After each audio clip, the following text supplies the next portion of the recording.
Are we on? I think we're on. Look, we might have some Starlink issues tonight. I don't know why. The internet's not that great. I'm going to play a song by Ariane. Now, Ariane, for those who don't know, we put out a competition once years ago looking for a symbol for the movement.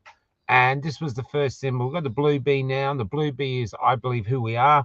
But 832 came from Ariane. And Ariane said, look it up, you know, what it is. I looked it up, and he said, truth shall set us free. So 832 is a symbol of what we want. Anyway, Ariana sent me this. This is an update of one of her songs. It's a beautiful song, so I'm going to start with this instead of one of mine. This is Ariane.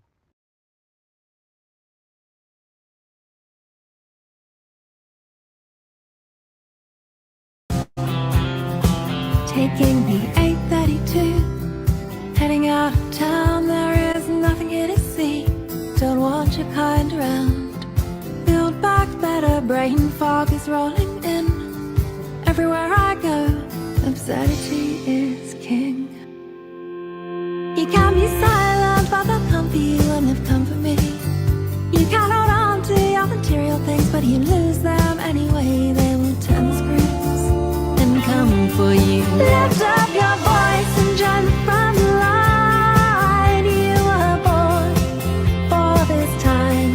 Lift up your voice and join the front line. You were born for this time. The truth sets you free, indeed. Follow the truth where it leads. The truth sets you free, indeed.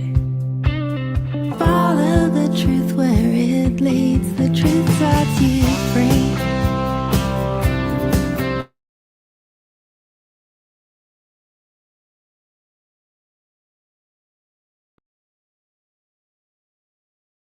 That's it, finishing this. Bear with us. Now, okay. Sorry, Ariane. Okay.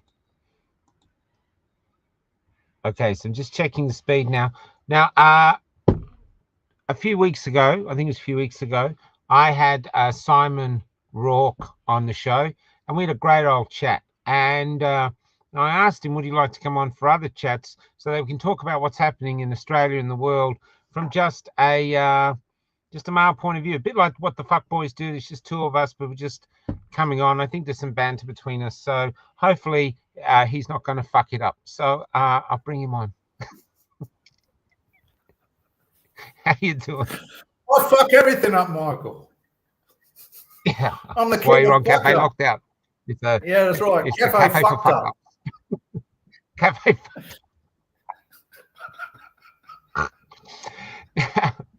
Now, first off, how have you been since I last had you on? Well, not bad for an old fella, you know, just fucking doing my thing, you know, trying to ride out the apocalypse with a fucking cheery laugh and a whistle. I have to admit, this is a staggering day, you know, where fuck yeah. Liberal and Labor get together to basically fuck us, you know. They're fucking us right up the arse. That's it. With no lube. No lube. They're betraying. Right. I can't believe they're betraying us. Yeah. Yeah. And we're going to be swearing tonight, babies. This girl said you're offended. We're just, this is a day for the word. You know, it's just, and before we start, I'm going to bring on this young woman. She's amazing. She's popped up in the last few years. I'm afraid her name forgives me, you know, brain fog and all the dope. Anyway, so here we go. This is about I've never seen anything this scary. There's five main. The Albanese government has just released the hate groups bill, and in my 15 years as a legal academic, I've never seen anything this scary. There's five main problems with it. First of all, it applies retrospectively. If you said something last year in the wake of the Bondi terrorist attack about the fact that we shouldn't be having immigration from Islamic countries, could be guilty of a hate crime. Number two, there's no... Well, let's just break them down. Retrospectively. How can you possibly do that? How can you bring in a new law and go, hey, we brought in a new law today? And Simon, 5 years ago, you broke that law, mate. So, you know, we're going to throw you in jail. You're going, huh? Yeah. It's to capture everybody and make everybody a criminal, and then that way you can remove their human rights legitimately, because you've got different rights when you're a criminal. You're untrusted. But you think it'd be you're not a member of society. You think it'd just be.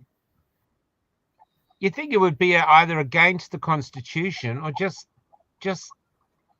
wrong. You just can't bring in a law and then say we're going to fine you for something you did 5 years ago. I mean, it's extraordinary, you know. It's all it's all against the Constitution. It's all criminal. Yeah, but it's all criminal. But you've got to remember that everything that the Nazis did, every Jew they loaded on a cattle truck was done under the colour of law.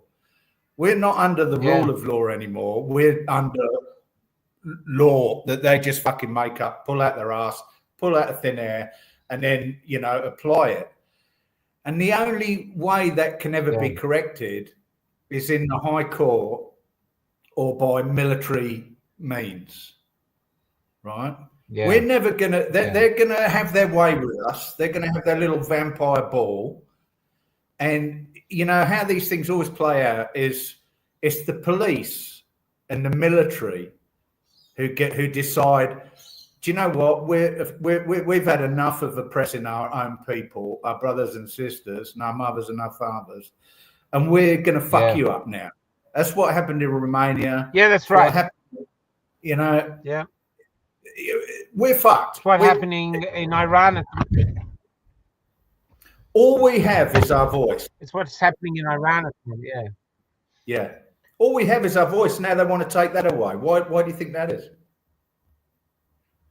The only fucking gun we've got is our voice. Say, hey, I don't like what you're doing to me. And then they're going to put you in prison for saying. I know. Well, they even vague. Listen, I'll just finish her. She's got 5 more points. I just want to break it down. So if the Minister for Immigration, that's Tony Burke, if he says that you're a member of a hate, so if the Minister for Immigration is having immigration from Islamic countries, could be guilty of a hate crime. Number 2, there's no procedural fairness. They've completely thrown it out the window. It's like an authoritarian state. So if the Minister for Immigration, that's Tony Burke, if he says that you're a member of a hate group, he doesn't even have to advise you. He doesn't even have to write you a letter. There's no opportunity for you to respond, no due process. You're just out. You're a hate group. Number 3, they've defined. So we're a hate group. Are you there, Simon? Did you have your earphones on before? Because I can hear a bit of an echo coming back from you. Or is that just me? Can you hear me?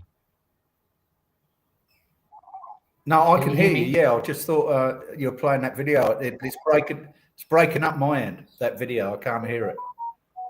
Oh, okay. This must be, we have a Starlink going on and we just have no internet. It is just staggering. So I'll just try and move and see if it gets any better. So what she's saying is that what she's saying is the Minister of Immigration can decide that you and I are in a hate group and we've got no say about it. We can't do it. He goes, yep, they're a hate group and there's no recourse and it's no due process, nothing. He just says they're a hate group and that's what we're labeled. So that's what she said first. Find hate crime extraordinarily broadly so that if somebody in the target group feels fear. What's that? You can't even challenge it. It's just like a decree. You're a hate group. Yeah. I have spoken. Yeah. Let it be. Yeah. It's like a king or this is how they're acting now. And it's all because they believe, I hate to say it, it's very clear, they believe they're better than us. They're treating us like rabble. Oh, you racist white people, we know what's better for Australia. Shave off your beards and go away somewhere and vaccinate yourself into oblivion. Just F off. And this has been done by white people. And I'm sorry, I know it sounds racist, but this is it. We're made to feel like there's something wrong with us because we're Christians, because we're Australians, because we're white, because whatever, and I tell people, Kel and I have lived on the road for about 2.5 years now. I've been on the road for 4 years. I've never gone into a town and seen swastikas. I don't see any of this anti-Semitism anywhere. You do hear people not liking Jews, but we've always heard that from whenever. It doesn't become anything. You know what I mean? So it's just, and people hate all people. Everyone's, you know, they hate Indians, they hate the blacks, and the blacks hate the Indians, and the Indians hate the white. It's how we do. It's just we get on, and yet we all work together on the job place. Like there's nothing wrong. This is just people, you know. I'll just keep going. 3, they've defined hate crime extraordinarily broadly, so that is.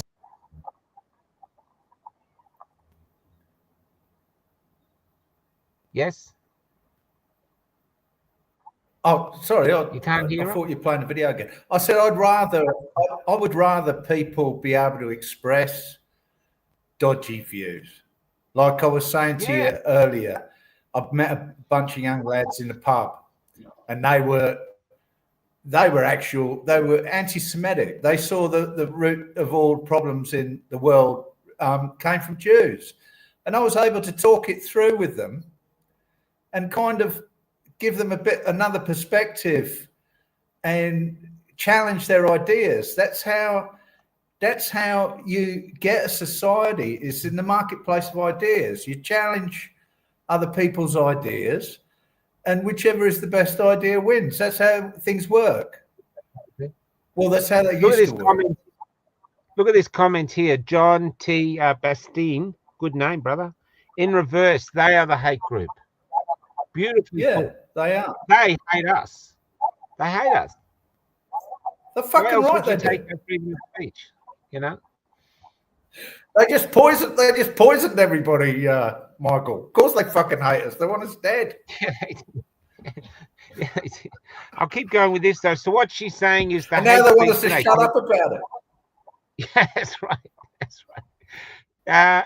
So she's saying that the hate speech laws are so vague they can take anyone in. So this is where she's up to. So I'll play it again. Somebody in the target group feels fear. That is actually the threshold met for a hate crime. Number 4, you don't even have to be convicted of a hate crime to be designated as being part of a hate group and then being thrown into jail for 15 years. And number 5, we know that Labor and the Greens have both said that they're willing as being part of a hate group. So you don't have to be designated as a part and of a hate group. And then being thrown into jail for 15 years. And number 5, that is actually the threshold met for a hate crime. Number 4, you don't even have to be convicted. You don't even have to be designated as being part of a hate group and then being thrown into jail for 15 years. And number 5, we know that Labor and the Greens have both said that they're willing to extend these laws. So at the moment, this is limited to race, but we know that the Greens want to extend it to sex. So the Greens want to take it to, you know, you say anything against trans people, anything like that, jail 5 years. You know what I mean? So this is it. Basically, you've got to walk through your life now without offending anyone ever. Good luck. I'm fucked. They might as well just fucking lock me up now. They might as well just lock me up now. I'm fucked. That's now they could do lockdowns. So you can bring the lockdown in Australia now. Now you can do the lockdowns because we're all going to fuck up this. So you'll just lock us all down again. Well, we're probably all jailable anyway if it goes back. I mean, they can find. I mean, you're not allowed to tell a joke about a tranny now. Yeah. And you can't it doesn't mean you can't. It doesn't mean anything. It doesn't mean anything. I can say to you, I hate you, Michael, right? And it's out there in the universe. Do those words have some kind of power? Of course they don't. I don't even mean it. I don't hate you. I said I hated you. They're just fucking words. They're words. Yeah. And you know, there's a thing called a sense of humor. And you know, I'll tell you what's fucking cracked me up. Yesterday, Keir Starmer said he was going to lock people up for a very long time for making memes of it. That's how much fucking hubris these fucking knuts have got, right? You're not allowed to joke about them. You're not allowed to mock them. Yeah. They can rub our faces in the shit, but we can't have a joke about it. Yeah. It's insane. It's beyond totalitarian. Yeah, it's I want to kinda bring good up in a a way. picture. Go on. It's kind of good in a way that they're out open in the open doing this and going to this extreme, because if this That's right, doesn't wake normies Yeah. up, like what will? You know? Yeah. Susanna just They're said so- the camps that they built are for us now. I bet Of you the course COVID they camps are. will be used for us. Of Yeah. course they are. But we shouldn't be surprised, because like I say to my kids, the Russians and the Germans, they were living lives like us. They were going to work, they had their businesses, they were going to the pub, they were going to restaurants, they were getting married, they were going on holidays. And then like the boiling frog, piece by piece, their liberties were taken away until one day they went, what the fuck? Right? Too late, mate. And society was shut down. And we're at that right. inflection point right now. Yeah. Right?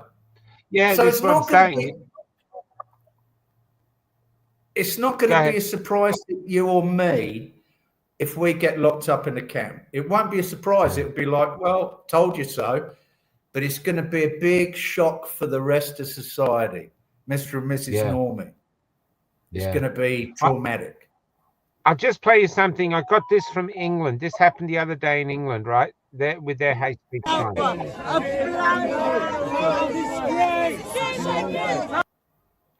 So this guy is blind in a wheelchair. He's holding a sign that Kia doesn't like, and so they're erecting him. Look at that. Now, I wonder why the Pakistani rape gangs can go out raping women all the time and raping all the English women. Maybe it's because the cops are so busy arresting blind people who disagree with the government. Yeah. They're at war with us. I mean, he's not going to see anything, is he? He can't be a witness. You know, but this is how they are. It's extraordinary. Well, it's not extraordinary. It's not extraordinary when you understand that they just tried to kill everybody and they want us all dead or in camps. It's not extraordinary at all. It's normal. Kelly just said, because he's blind, he should have said, I didn't know what was on the sign. I didn't write it. Yeah. Oh, that's a good excuse. That's a good excuse.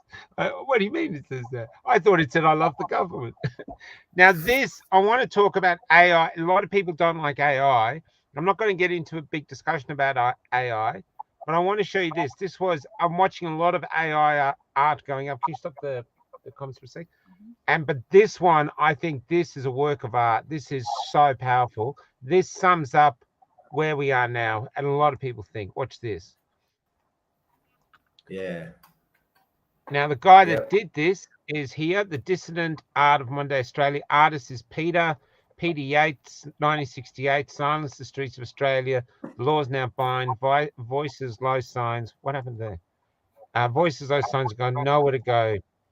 Anyway, look at that picture. Yeah. Did you ever think, as Australians, we could ever post that and mean it? I mean, it's just extraordinary.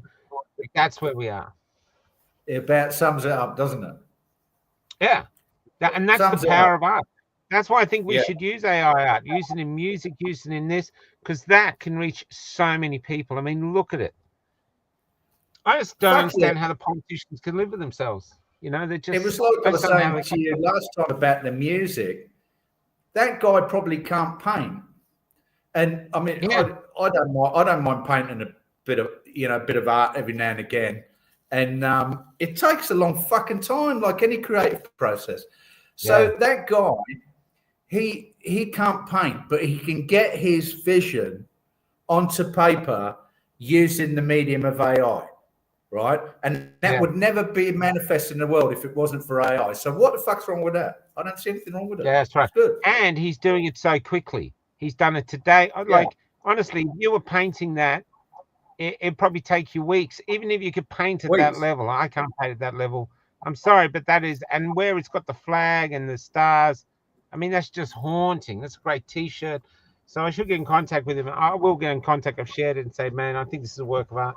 So we should have art galleries doing it, you know, because we've never had a time in Australia where we need great artists. We need them, you know. Yeah. We just need them. Yeah. I should have a picture of my knob over the door.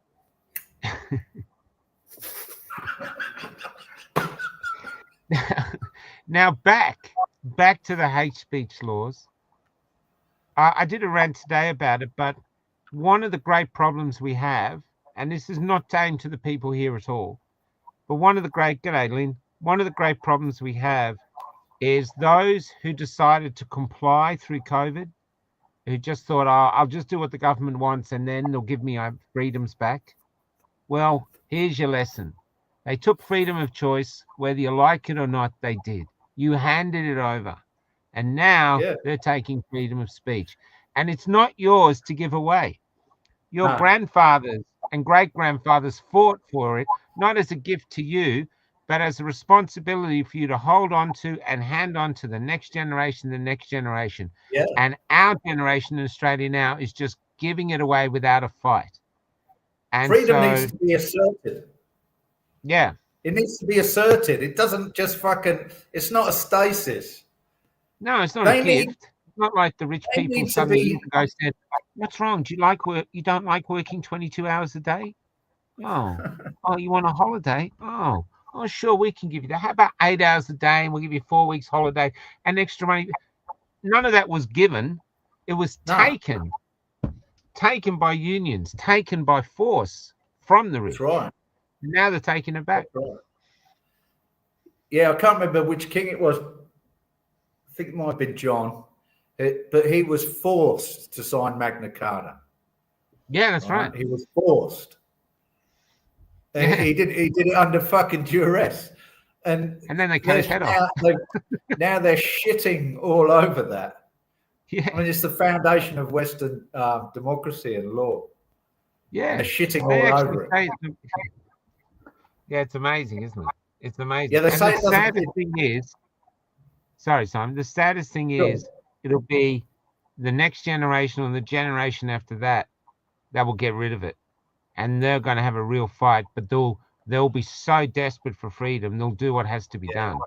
Where we just don't have the fight in us. I'm talking about the great mob, the great silent mob, but we just don't have the fight in us. And so we just don't want to do Maybe we have to go into tyranny. Maybe we have to go into it to remind ourselves as humanity what life is all about. Yeah, maybe. Because the other, I'm just getting this. The other thing too is it's talking about. Let's talk about why freedom of speech is important. And you made a great point before we were talking about coming on the show. You know, how can we fix problems if we can't talk about them? If we can't point them out of fear. That's why, say, Bud Light, they learned. They put that gender person on there, transgender person on there. Mulvaney, yeah, and they lost the business. And then was it Jaguar came out, and they did the same, you know. And those, I believe, those things got passed because everyone in the committee room was too terrified to say something. No one wanted to say, do you think a load of people that look like lamps are really the fucking thing we want to sell Jaguar? You know, because we're selling it to, and no one could say it. They went, yeah, that's good. You want to put a transgender person on Bud Light? Oh, yeah, right. You know, because they're too effing frightened, and that's what you end up with. And we are going to economically suffer because people are going to be too terrified to speak. You make vague hate laws, and people just are going to default to silence. Yeah. There's a chick on my Facebook I've been friends with for years, and she's like lefty, into the latest thing, whatever the current thing is, you know. And I'd say to her things like, you know, how long has this issue about trans bathrooms been burning on your bosom? Has it been for your whole life, or does it happen to coincide with when the fucking narrative's talking about it? Because that's all you talk about now. And, you know, I mean, I just kind of like laugh at these people. But the other day, she made a post about the hate speech laws, right? about how it was a terrible thing. And my fucking blood pressure went up. And I just commented on a post and said, you're responsible for this. You're the fucking problem. Right? Yeah. Oh, well, what do you mean? Well, you're enforcing whatever narrative is put out there, like the current thing, right? And then you're on Facebook policing everybody's speech, ninnying them and wagging your fucking finger and virtue signaling and being on the high ground. You're in the right group because you're worried about tranny bathrooms, right? And now, right, you fucked around and you're going to find out, right? Because this fucking lefty utopia that you've helped to build, you're not going to fucking like it. And you're going to find out that the regime hates, even above people like me, the useful idiot. You'll be the first in the fucking burial pit because you'll be the first to be disillusioned with the regime. Look what's happened. They are now going to do something that affects you, the lefty virtue signaler, right? Affect your free speech, right? So you're like, oh, fucking hell, see, you're turning on the regime, right? So you're the first to go. You're the useful idiot, right? And these fucking assholes, these poor deluded people who played along with not only played along with the COVID narrative, but I'm talking about the section who ran with it, right? Look, let me tell you a little story. Sorry, Michael, if I'm going on. My son's grandmother, she's a beautiful woman. She's in her 80s, fucking Aussie as fuck, like real larrikin, funny woman. She wrote to me during the mandates and said that I should be put in a concentration camp with all the other anti-vaxxers. And she thought the sun shone out of my fucking ass before that. And now she thinks the sun shines out of my ass again. And it's all like forgotten. No, I didn't say that, right? I didn't mean it. I had my fingers crossed when I said, I hope they kill you. But she sits in front of the telly watching Channel 9 all fucking day. So these poor deluded people who've gone along with all this bullshit and it's made them feel good, it's fed their ego to be on the right side of things, whatever the issue. They're the ones who are going to be absolutely crushed by this. It's not going to be any fucking surprise to me. I've read the Gulag Archipelago. I've read 1984. I've studied. I've had a deep interest in the history of Nazi Germany and read countless books. So this is nothing new to me. This is just like how the playbook plays out. History doesn't repeat, but it's like ripples on a pond. Yeah. It needs to play out over and over and over again. It's like, I don't know, if you were into karma and all that, you might say it's like karmic resonance, Everybody has to learn their fucking lesson. But, one thing I'm kind of understanding from this whole thing that's playing out is that they've come out of the shadows. They're in the full daylight now, stripped bollock naked like the emperor in his new clothes. Their tackles swinging in the wind, and they're going, look at my cock, and you're gonna like it, right? And they're out there. They're not hiding, No. And to me, it's like with the mandates. If I was worried about losing my house, I'm going to lose it anyway. They're going to take it anyway. I mean, I can hang on to it for maybe a couple more years or a year. But so this is the line in the sand for me again, like the mandates. They're not going to shut me up. They can fuck off.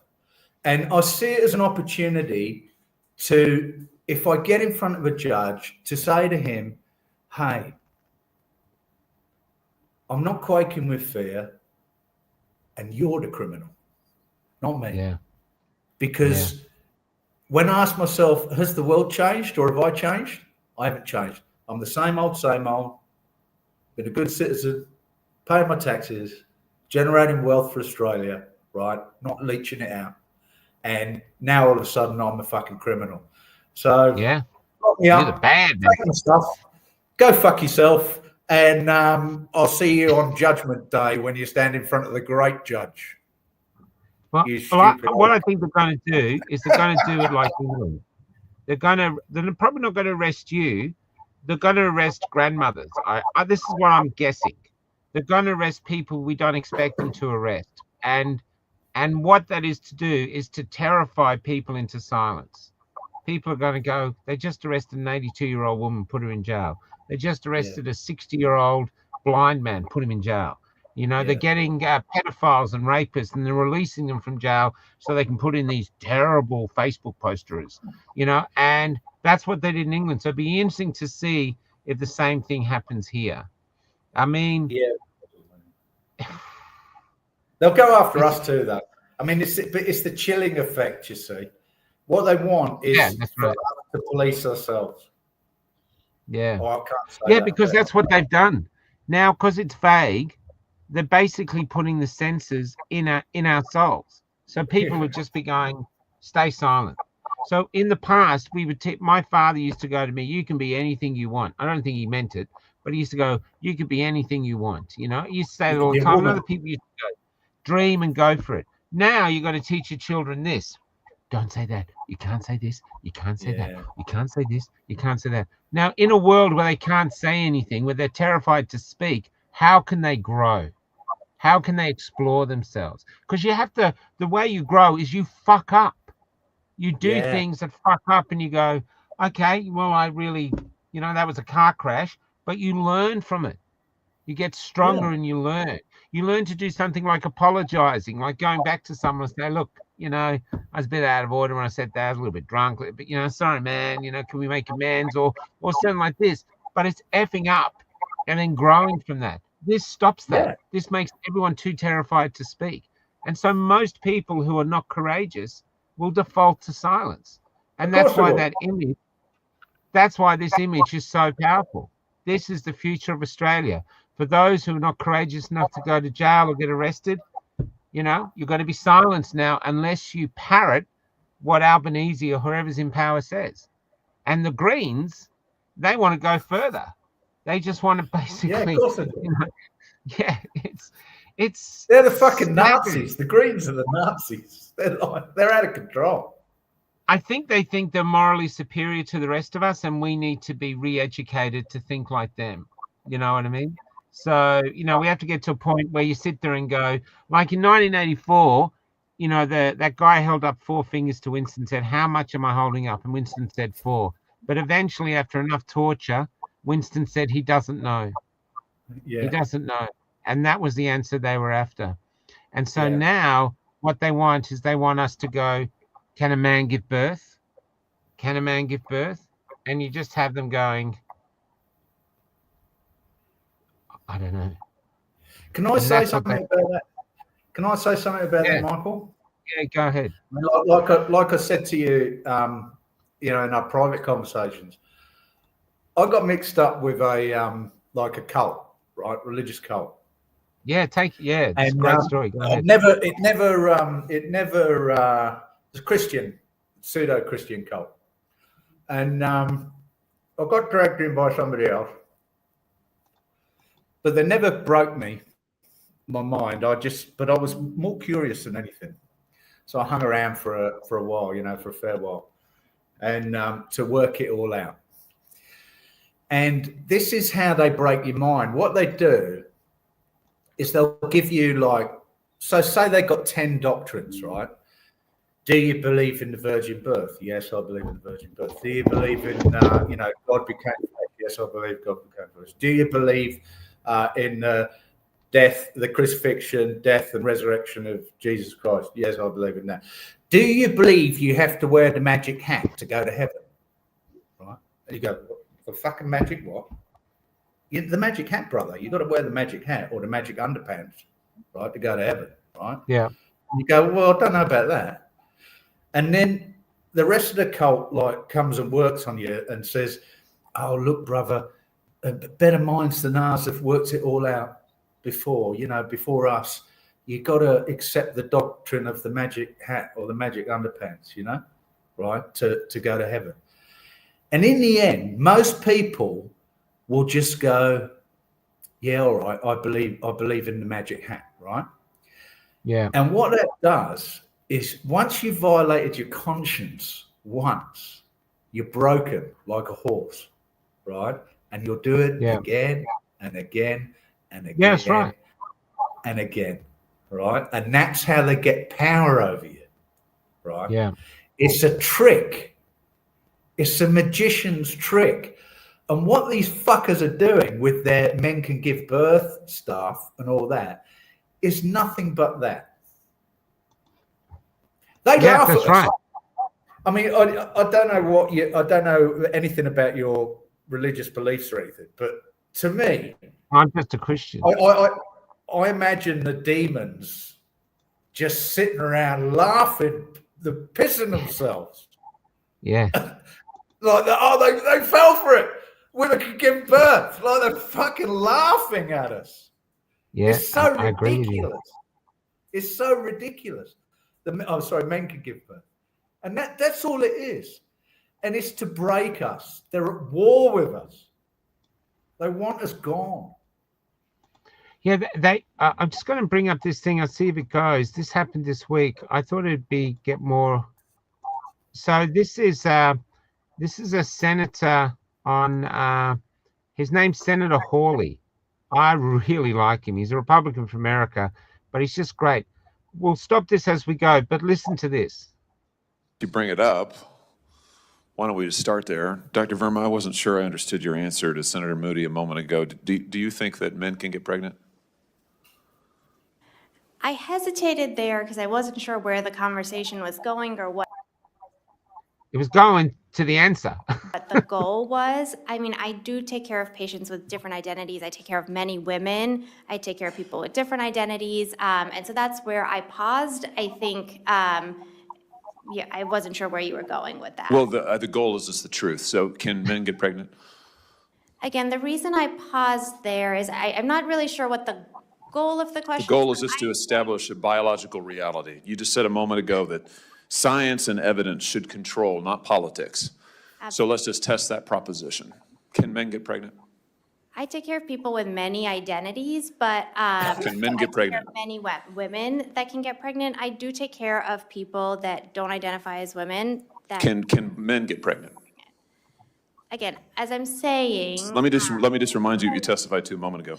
Science and evidence should control, not politics. So can men get pregnant? You're a totally doctor, I agree. think. Science and evidence should. And it goes on and on. She never admits it. But the thing is, they want you to say yes because the government said that's the truth. You have to go against your own common sense. That's why I brought up a thing lately called the nonsense war. We're in a war of nonsense where they're trying to get us to not only believe nonsense, but parrot nonsense. And our group, this small little group that we have here, this little cafe and other people around the country like us in all their different groups, we just want to live with common sense, use common sense as the guide. So I understand that a woman can transgender into a man or transition into a man, but if she brought a womb across with her, well, that's a woman, And there might be ask her if her father can get pregnant. Yeah, that's great. And then what also happens is there might be an androgynous person born with two sets of genitals and maybe working sperm and a womb, incredibly rare. And but they're androgynous. That's one of these rare, like unicorn people. You do meet them. That's just how it is. Luck of the draw. They could get themselves pregnant, Michael. I reckon I could probably have, no offense, don't get offended by this, but I could probably have sex with you for the next 20 years and you're never going to get pregnant. Oh, I'll put $1,000 bet on that. Anyone want to take $1,000 bet? I'm going to. We could have a say poo the other baby. way around. What's that? We could have a poo baby. Well, I think that's what my father thought I was, because he's always calling me a little shit. So, you know, Yeah. so. I can imagine. But the thing is, that's what they're wanting. And you might laugh about it, but this is real. They want you to not trust your eyes, to not trust your ears, to trust your senses. You know, parrot what the government says. That's why climate change is so bullshit. Oh, climate change, you know, look at the data here, look at the data. No, look at the fucking sky. I'm in Adelaide. It's the middle of January and it's freezing cold. We got the heater on. So much for global effing warming, you know? Yeah. What's the comment? Simon's already had menopause. I have, yeah. The last drop of milk has been squeezed from my shriveled tip. Oh, it's a cruel world to be a woman who. It is, yeah, it is. Also, let's look at that. How insulting to women. They go through the change, which is much bigger than our change. You know what I mean? We just, our balls drop, we sound a bit louder, and then we get super horny, and then eventually over time we get it harder and harder to get erection. That's about it for us.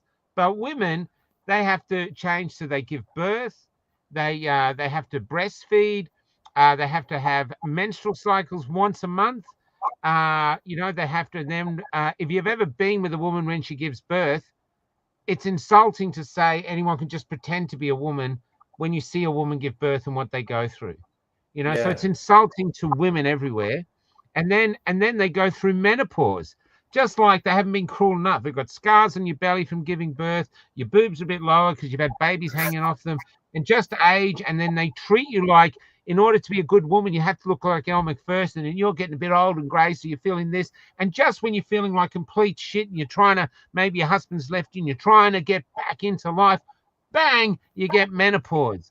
And I know you get hot flushes. So 1 minute you're heated up, the next minute you're stripping down naked. You have motions go everywhere. I mean, it's effed. It's really, really tough. And then not only that, but as you go on, because you brought up women, because you brought up the children, your super might not be as healthy as other people. So as you're heading into your older age, suddenly you don't have the means to support yourself, even though you've brought humans into the world, the next generation into the world. And that's why when I was in a cafe the other day in this town called Borough, I think it was called, there was an 80-year-old woman learning to use the till in a bakery, working because she couldn't afford to live. So she's working now at 80. And I thought, that's the prize of being a woman. And now these people are going to go, yeah, I identify as a woman. Well, identify as a woman, put on 50 years, become 80 and go work in this bakery for nothing. Okay? There's a woman. So, yeah, to me, it is insulting to the core. And because we're so tolerant as a race, we've let it happen instead of actually getting to a point of, you know, enough. Like when I think back to the Olympics, I wish the Christian faith just had a bit of the Muslim dog in it. So when those people were making fun of the Last Supper, I wish there'd been some serious repercussions for them to go, you don't insult half the world's population with bullshit like that, you know? It's a Christian They'll get me thrown in jail. Let's try it. Just to turn the other cheek, isn't it? I mean, let them have their little demon festival. Who cares? Fuck them. Yeah. They got to answer. They got to answer to the man when he comes back around. You know, they got to answer to him. Yeah. But the thing is, Simon, look, we're about the same age, right? We've had transgender people around all our. We used to watch Danny LaRue on primetime TV. Yeah. You know, we were offended remember by the pantomimes? Yeah. Do you remember the pantomimes? Widow Twanky and all that. That's right. We used to love it. They used to fill theaters, you know, to come and see him. He was a massive hit. There's another English comedian. He's also an actor, but he does trans stuff too. And he says he likes dressing as a woman, but he says he's a man. He just likes dressing as a woman. He's an English comedian. Very popular. I can't remember his name at the moment. Izzard. I have to think and come back to it. Izzard, Eddie Izzard. I mean, he's hilarious. And if he wears women's clothes and makeup, I don't care. You're a mature male. Wear what you want.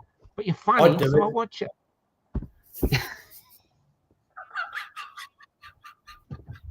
I thought you were, mate. yeah. Are you saying you've come on without makeup on? Really? And then, can I just say one thing about that, about the trans staff? They're not I'm so glad acknowledging that for thousands of years, men have dressed up in women's clothes for the sexual thrill, Yeah. right? It's about Yeah. sex. And actually, Albo said he was complaining about the bikini gate, and he said that it was a crime for people to sexualize him without his permission by giving him boobs in a bikini. And I thought, well, thanks, Albo. You've clarified it for us.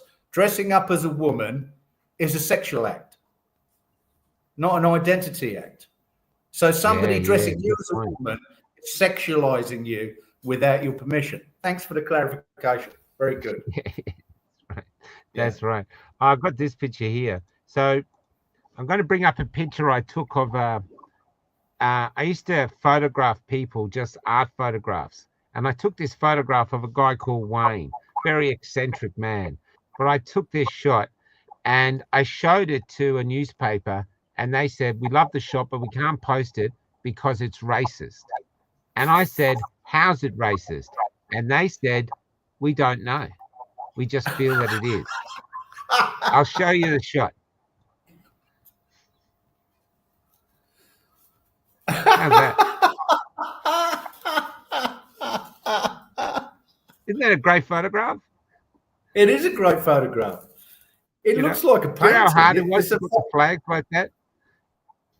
We had fishing line on the fucking flag, and we were flapping around like this, and we were trying to keep his old fella from being shown, you know what I mean, his knackers.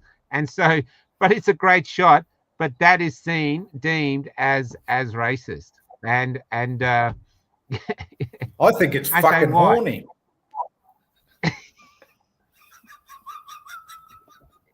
It's got naked men and fucking flags and a top hat. What more could you fucking want? I should post that up and just go. But the thing is now, the problem is the silent ones. This is the time that they just have to go, no, this is not acceptable. This is not. We have a group of elite people who think they're better than us, and us rabble need to be controlled because they're doing something like that. I mean, did you see the shot I did of the me and the other boys all in the bikini? Yeah, I did. Yeah. I commented on it, didn't I? Not my proudest wank. Yeah.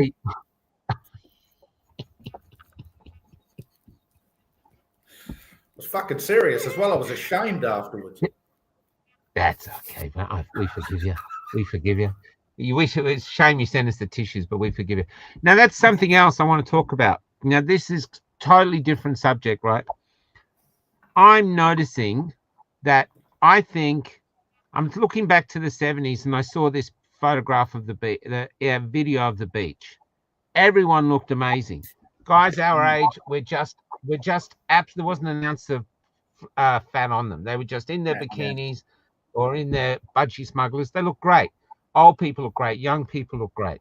Yeah. And then I saw some of the guys were looking at the women going past like this, and the women are sort of walking around. I'm thinking, yeah, this is a gorgeous thing. But it's something like in our society now, we've compartmentalized. They go, if you want sex stuff, there's porn over there. Just go there, you filthy little bastard. It's all there, whatever you want. But in here, we don't talk about it. No flirting anymore. And so when we did this Loved Up show, and you're thinking, why are these people lonely? Men are terrified now of just wooing a woman. You get one chance. Ask them out. You do it again, you could be a stalker. They're terrified of doing it. And they're almost terrified of actually looking like they're sexy. You know what I mean? Like a man can be, you know?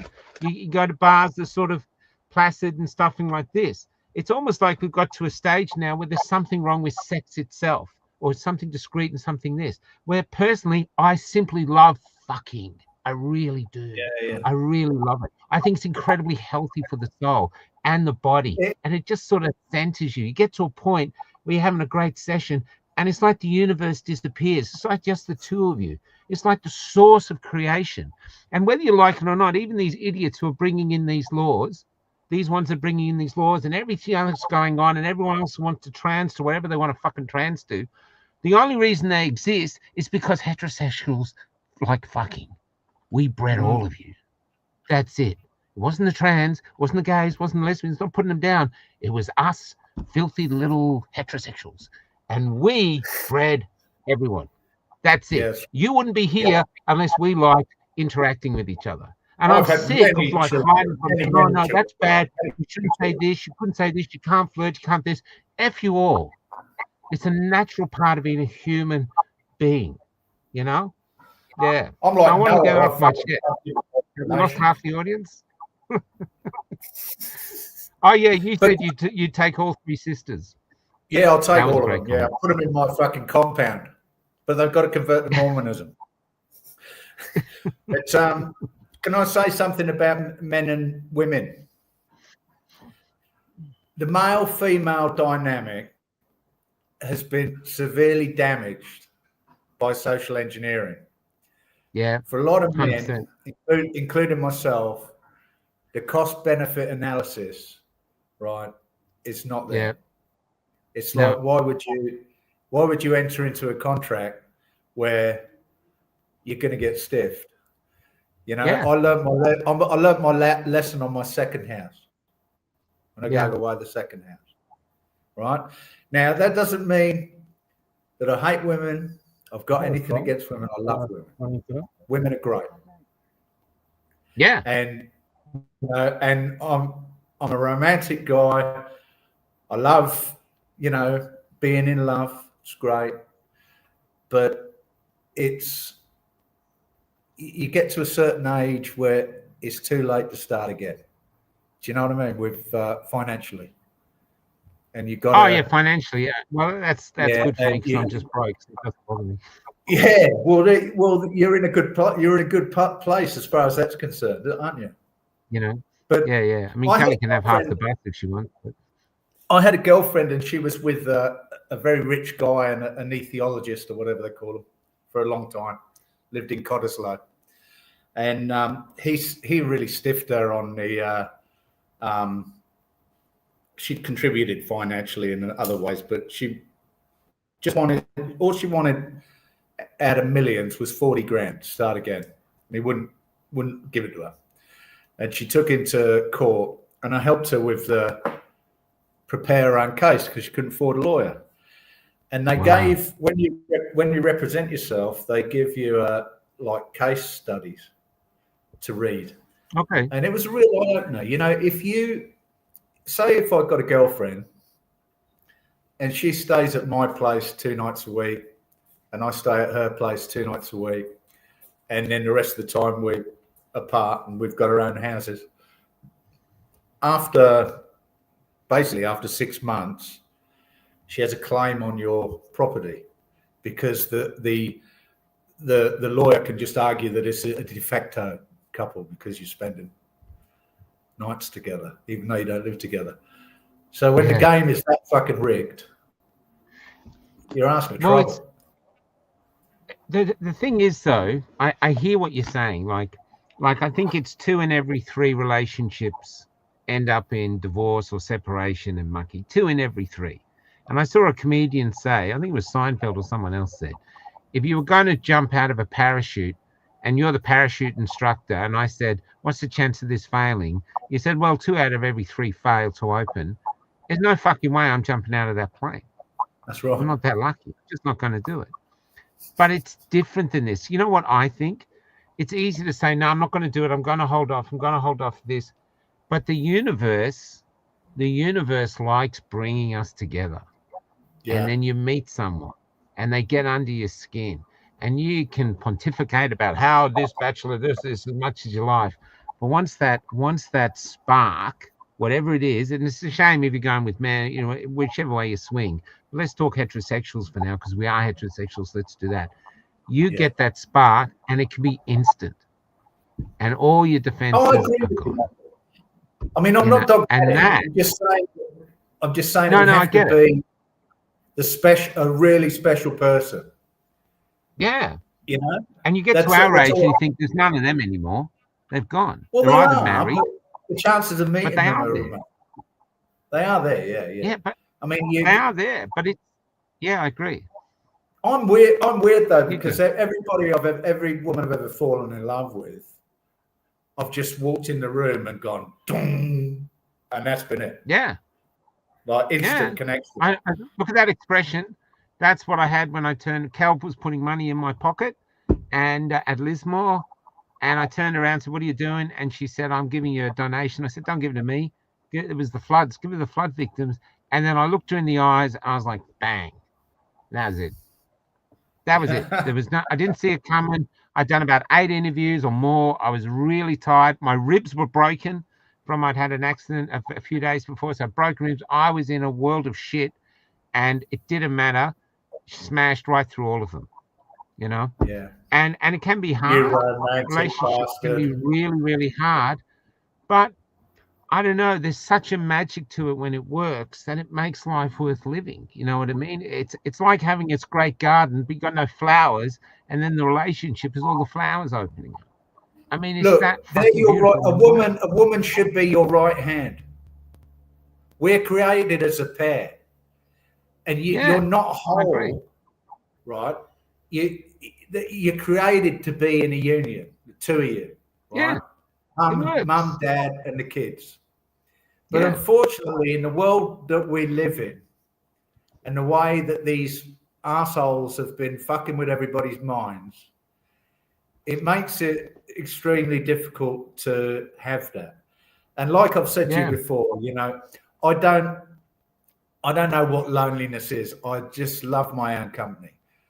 So for me personally, I'm pretty good at mine too. Personally, to have somebody in my space all the time is a big sacrifice. So it would have to be worth the sacrifice. You see what I mean? Yeah. I know. Look, I tell you, like by our age now, I see it like we've surrounded ourselves with mines, like protective, you know, like the rats at Trapuk.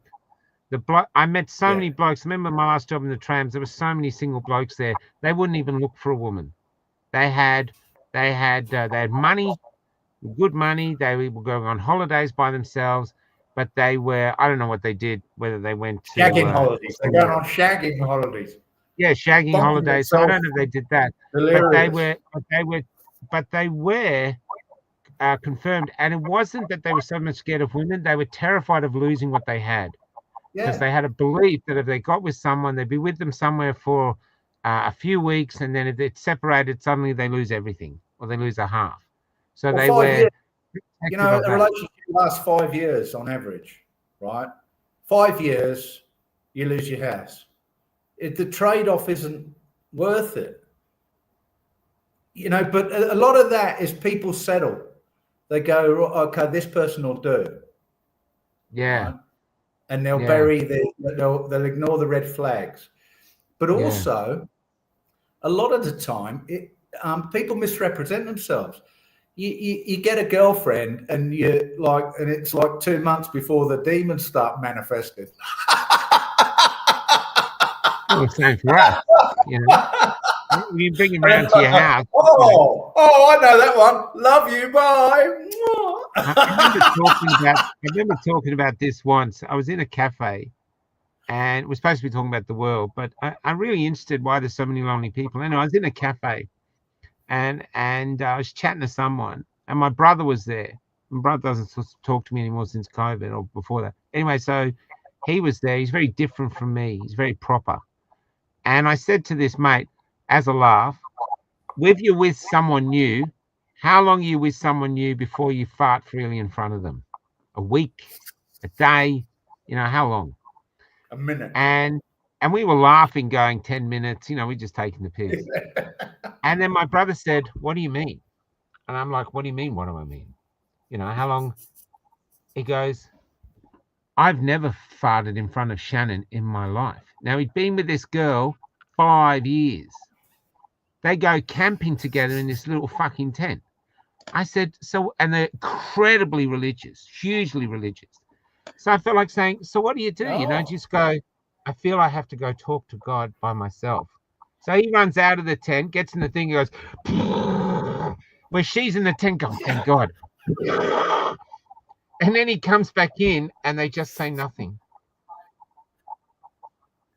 How the hell can you fall in love like that? You know what I mean? I mean, the thing about a fart, it's the one joke that never stops being funny. Yeah. You know, every other joke, you can tell me a joke, tell me once, tell me twice, it's not funny. Yeah. But a fart is always funny. Just always funny.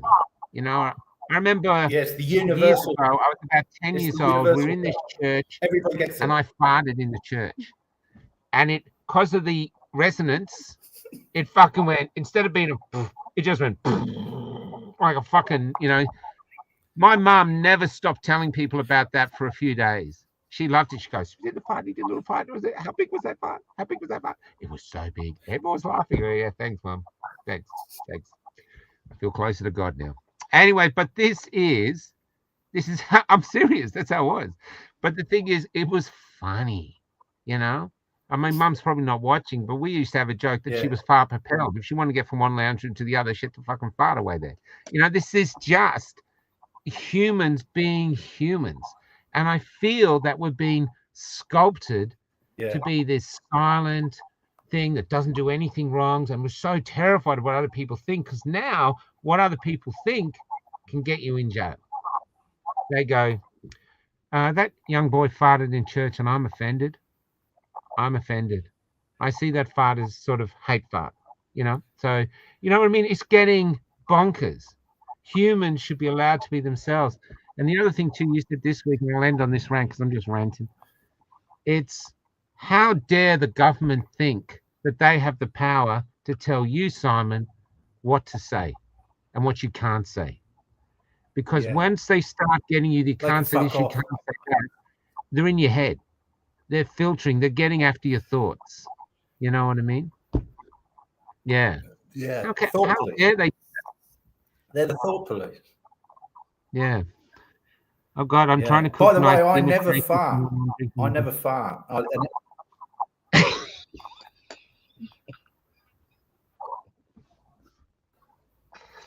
Oh, is that the truth? You've never.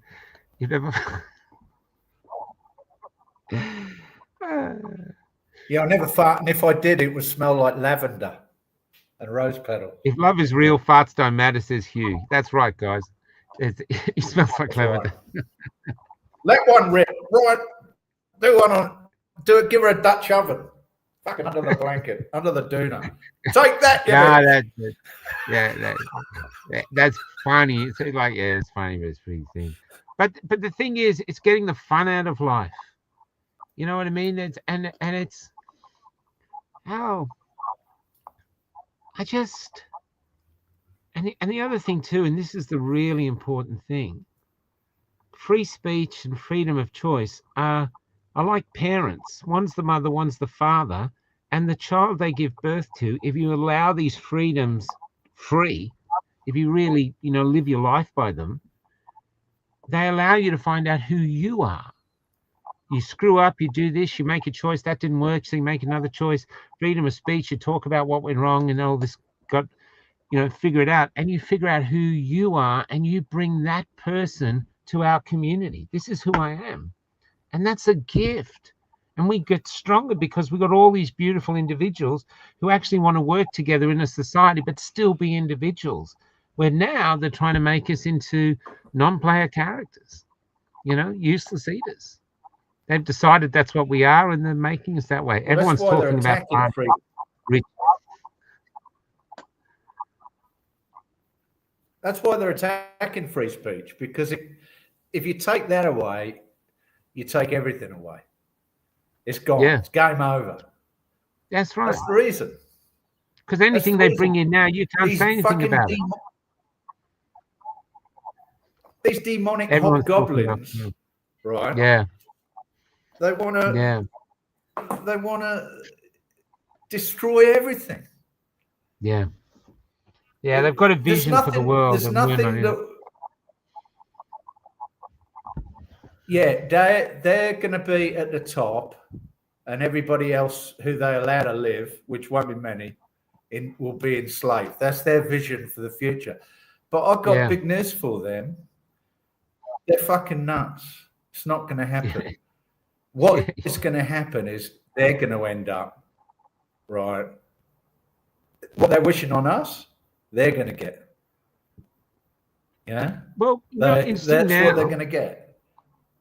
Interesting now. If you want to tell people what to do, don't shut up. That's what they want us to do. So don't.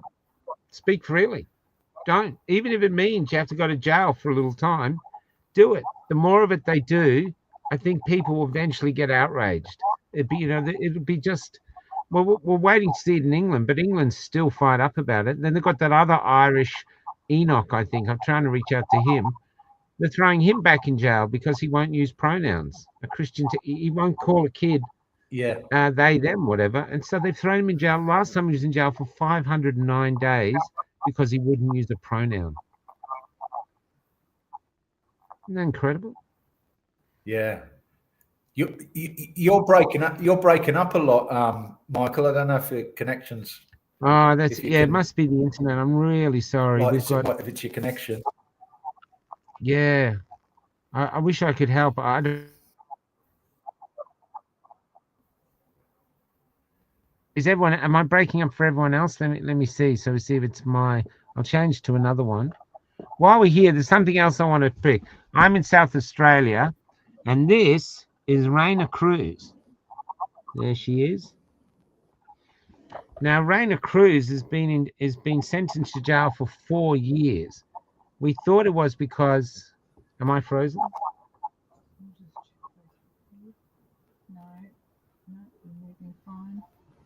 Just checking.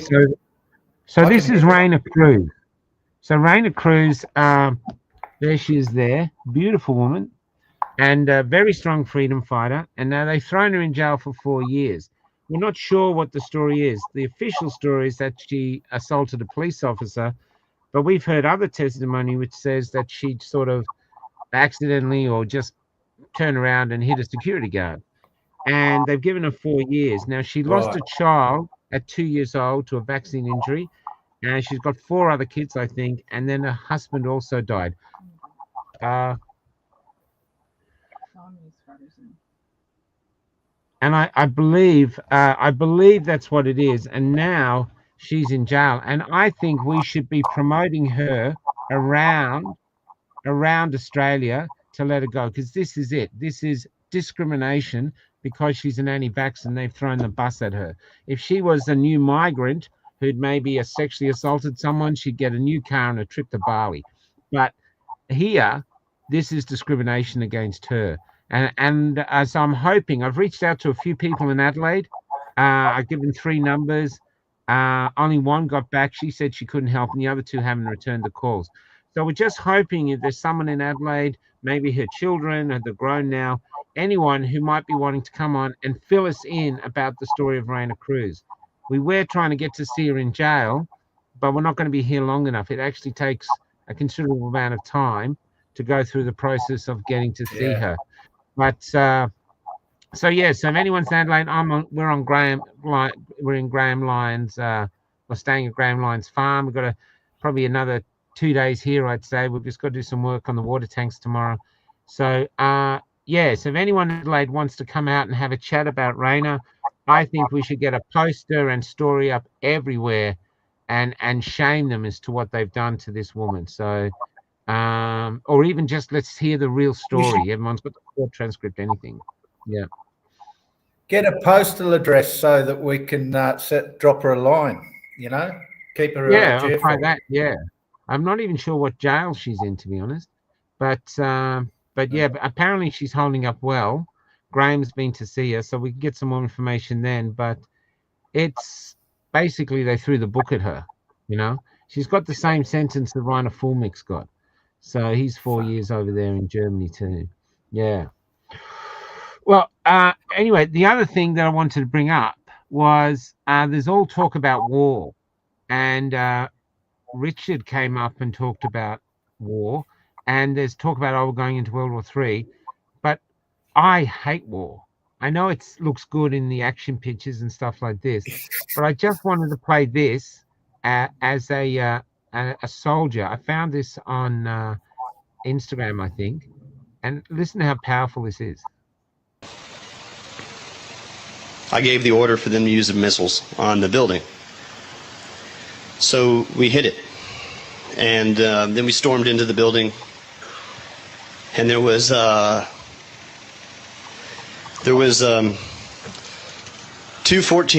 looked about a 14-year-old kid, a 6-year-old kid, and a young, maybe this could have been her husband. I couldn't tell because he was so messed up. And a woman that was bleeding, but not severely, and all she was screaming, "Why, Laish, Laish?" And I broke down. I leaned up against the wall, and as my rest of my Marines cleared through the building, and I sat there with the corpsman trying to do something about it. But I started to cry. I wanted to rip my hair out, what hair I did have, and go nuts. And the woman, seeing my reaction,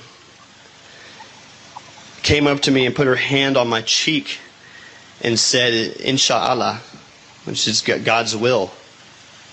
Because these people over there, it doesn't matter what bad things happen to them, that they can accept it right away as God's will because they're deeply religious. But no, it wasn't God's will. It was my fucking order. I gave the order to fire those rockets into that building, and I killed her family. What war is, in my humble opinion, war is the extremely rich pitting poor people against poor people so they can make even more money. That's it. Yeah, that's it. So they're talking That's about it. war now. They're just figuring out ways that they can make more money by killing your children. Anything to take our minds off what they did, because it's going to become more and more manifest that people are fucking dropping dead, and Yeah. they need to distract. That's what the shutting down speech is all about too. You know, Yeah. and fucking Greenland. You know, they're sending 3 blokes in a fucking inflatable boat to Greenland to defend it from Trump. It's a joke. It's fucking funny. Yeah, it is a joke. It's like the guy just fucking, he says outrageous shit Yeah. to get what he wants. So he'll say, "We want to buy Greenland. We're going to fucking take Greenland. No, you can do it the hard way or the easy way." He might just want a submarine base there or something. And then they'll go, "Well, you can't have Greenland, but we'll let you put a base here." And he'll go, "Okay then." Yes. So he starts off from an outrageous position. We do the same thing in trades. You know, I've been a tradesman for, all my working life. And believe it or not, it's one of the most traumatic things that Mr. and Mrs. Normie can go through is getting a quote for a trade because they feel like they're going to get ripped off. Yeah. And it's traumatic for the trade too, because like if you say, well, it's $5,000 and then they try and beat you down to 4.5 or 4, there goes your profit. It's so what you do is instead of saying it's $5,000, you say it's 6, and then you let them beat you down $1,000, and then they feel like they've won, and then they're happy. Yeah. That's it. It's the art of the deal, as Trump would say. Yeah. But I reckon World War III, if we're going to have one, I reckon we might see America and Russia on the same side again against the Europeans. It's strange, isn't it? We're living in a. Have you noticed? I mean, I'm sorry to become conspiratorial, but have you noticed that things started to get weird when they turned on that Large Hadron Collider in CERN, Switzerland? Oh, do you think that's what's happened? That's interesting. Well, something. Look, I'm kind of into quantum physics and stuff, and it's proven that there's parallel universes, right? Yeah. And it's almost as if this would be what it would be like if one weird universe was bleeding into ours. Yeah. You know, like there was some kind of merging of two, like, And they had you know, like different Bizarro morality World. from us. Yeah. Yeah. It's And that's when who knows? we look back, 2015 is when things started to get weird. Yeah. Before that, it was Well, normal. the other thing too that no one's talking about, even though it comes out, remember they had those UFO orbs that Joe Rogan was going, what the hell are they? They're flying all over America Yeah. and they vanished. But then they Yeah. came out the thing about the pyramids, which has been verified, and they're like 2 miles below the pyramids. There's these huge tubes with stairs going around, and no one's talking about it. Isn't that something to talk about? Who built that? Guys with little chisels, you know? Yeah, it is weird actually that people don't it talk about this stuff. It's like, and Yeah. I often say, you know, if fucking Adolf Hitler went down Hay Street on the back of a T-Rex, I wouldn't even blink an eye. I'd be like, oh, there's Hitler on a dinosaur. Yeah, you know, it's like, because nothing would fucking surprise me anymore. And maybe Well, that that's was what it surprising is. a little Maybe people are like shell shocked by the weirdness of it all, that they Yeah. just kind of like choose not to worry about it. Yeah. I Yeah. don't know. Yeah. I don't know. No, Interesting, no. interesting thought, isn't it? Yeah. It is. Fucking great bloody like alien fucking power generator underneath the pyramids. It's like, oh yeah, well, what's for Underneath tea? all of them. All of them. Underneath all of Yeah. them that are sitting there, you know, with stairs. So I want to Yeah. know how high the stairs. I mean, we're talking about big people, little people. I mean, it's just so many questions. So many questions. I'll tell you the rabbit hole I love, that I've been into for fucking years, is Sasquatch and Yowie. Oh yeah, That's a, yeah. that's a fucking thing. That's a Yeah, thing. we met Now quite a few everybody's people got who believe Well, now everybody's got a computer and a Class A camera and video camera in their fucking pocket. All Yeah. these films are emerging, and they're just not fucking hoaxes. I mean, some of them are, but like some of them are just like, and it's weird, you know, because I've done the Bibbulmun track over in WA a few times. Oh yeah, yeah. 1,000-kilometer walk, and I've got a hammock tent, right? So I can just string it between two trees no matter where I am. So I'm not reliant on the huts. And you're out there. This is before I got into Sasquatch. You're out there and you get this fucking weird feeling. And you quite often hear in the middle of the night these fucking thwack, thwack, thwack of somebody hitting a fucking tree with a lump of wood. And you think, what the fuck is that? Right? Well, you go back to the UK and on church carvings all over the UK, they got these fucking giant hairy men and they're always carrying a wooden club. And they do this fucking wood knocking thing to communicate with each other, right? They hit a tree. And It's I've like the heard mobile about phone of that era. Huh? They're like Oh, the mobile phone of that era. Yeah.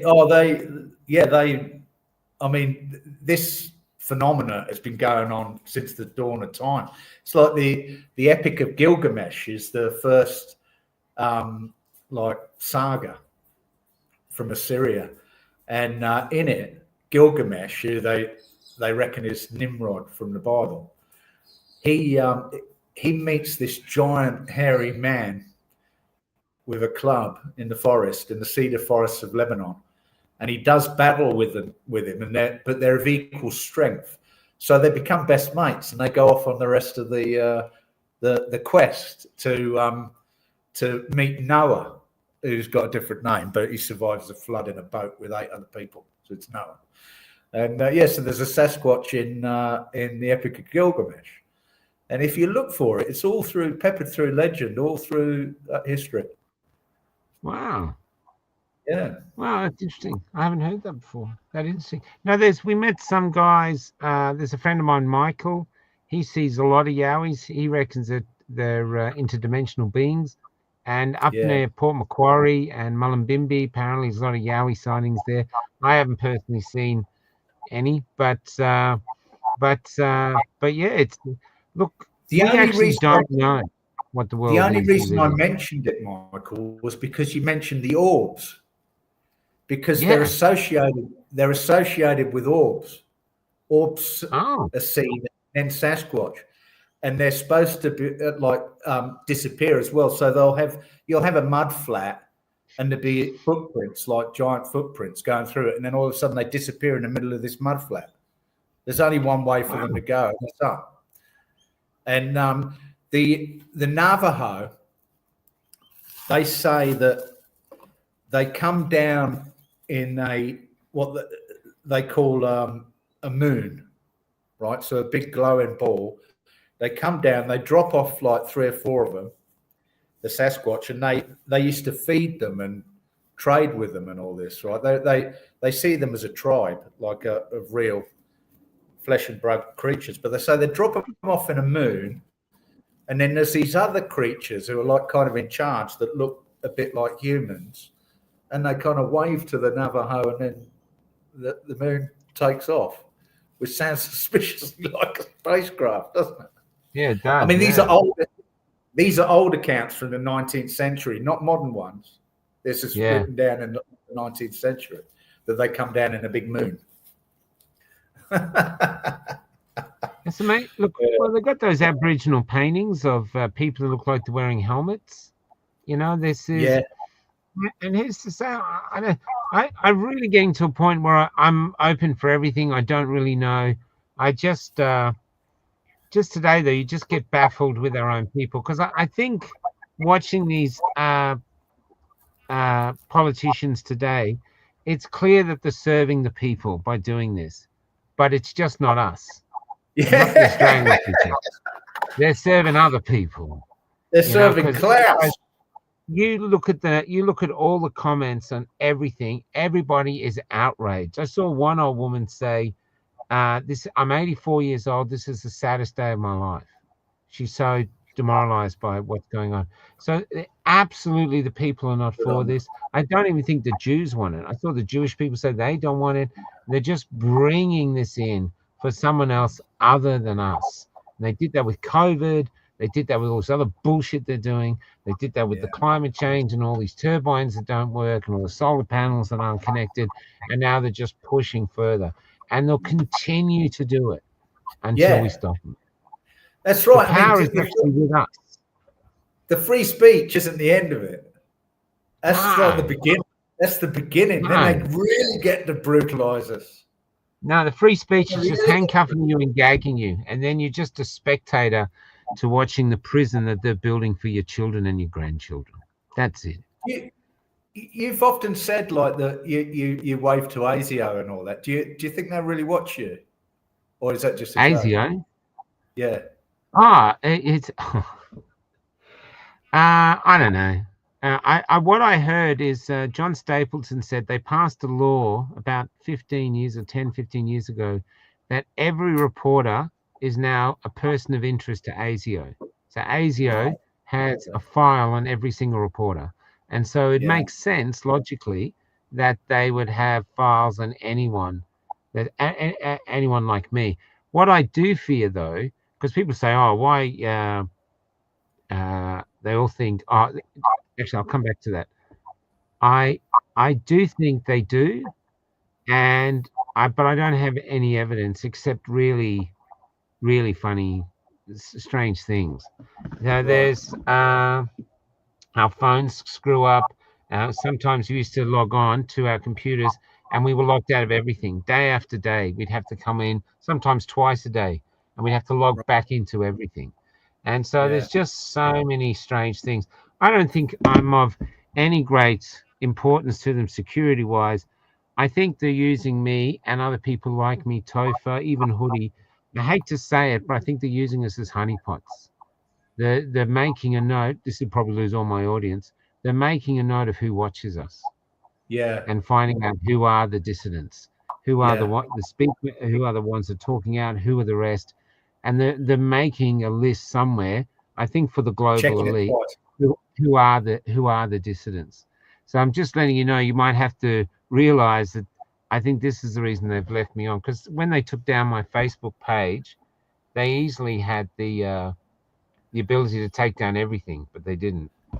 So yeah, COVID was the perfect test to see who isn't going to comply.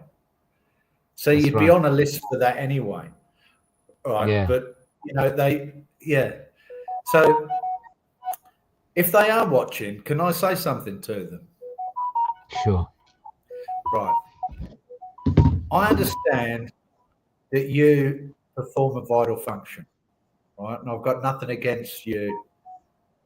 Australia needs a security agency.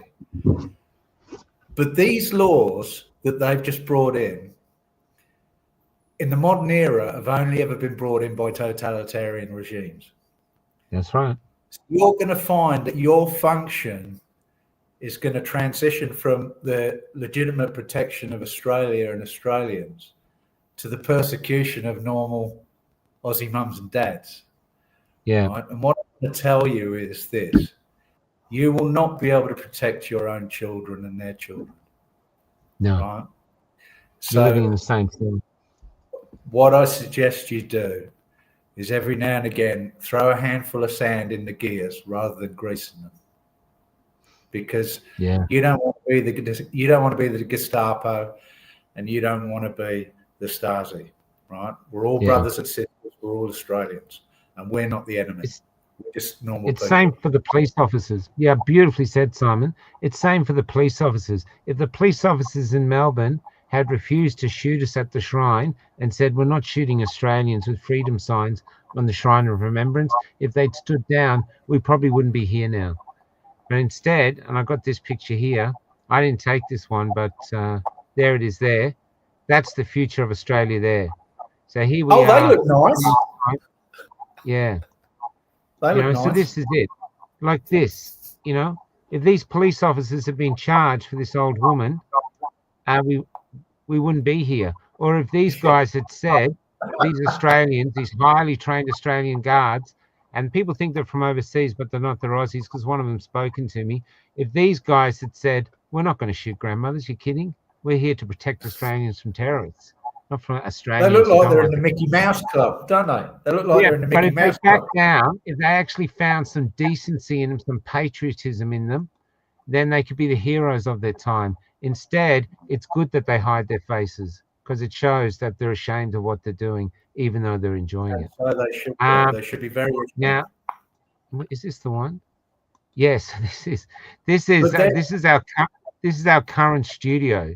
So there's our bus working on the thing now, and in there, and then this is our current studio. So the people that go, because there's people in the movement now going, oh, Michael's paid opposition. Yeah, well, I'm not being paid very well, because that's where I am. So hopefully you can come up with a rumor by somewhere I get paid a bit more. You're living the dream, Michael. He's living the dream. But it's great fun being on this farm. It really is. And the other thing about it is he's got a wheat silo here, and it's broken. There's wheat everywhere. And so there's just scores of Corellas and sulfur-crested white cockatoos and galahs. Now, the Corellas and the sulfur-crested cockatoos, they're like bikie gangs. They are loud. They come in. They are the last larrikins in Australia. Yeah. And then above that, they have the black cockatoos that come across. And I guess you've seen a black cockatoo in your time. And they come across, and they're just huge, and they're just beautiful. And I don't know. I'm actually in love with the country. I think this country is stunning, is beautiful, and it's built for freedom. And for some reason, our leaders just don't like us having that freedom. They want to curtail everything. Everywhere you go, don't camp here, don't camp there, don't.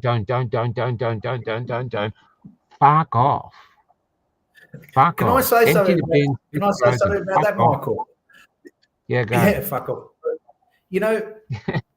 I'm like yourself, born in the 60s, child of the 70s and the 80s.